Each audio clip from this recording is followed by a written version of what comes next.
Hi everybody. In this example we are going to go over absorption costing versus variable costing and how we are going to calculate the income, operating income under both scenarios. So we are going to start with absorption costing. What you need to know about absorption costing is that absorption costing equals literally to cost of goods sold. What I mean by that is, for absorption costing, you need to calculate cost of goods sold by adding variable manufacturing cost and fixed manufacturing cost. So for cost of goods sold, you are specifically looking at manufacturing cost, the variable portion, and the fixed portion. Now, the sales revenue is $100,000. And the variable portion is $15,000 in this example, and the fixed manufacturing overhead is $20,000. So that equals to $35,000. And the gross profit is $100,000 minus cost of goods sold, $35,000. That's $65,000.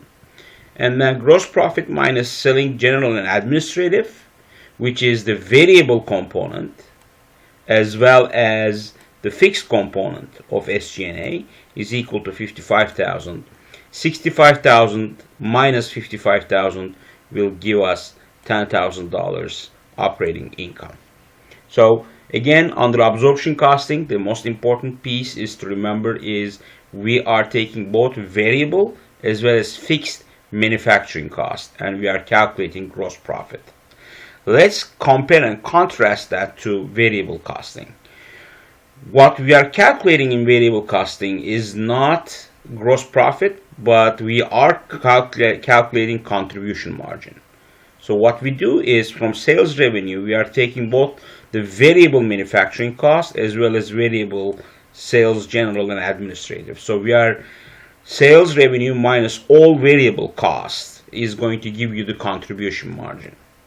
If I do the math, $100,000 minus the $40,000 is the total of variable SG&A and variable manufacturing costs.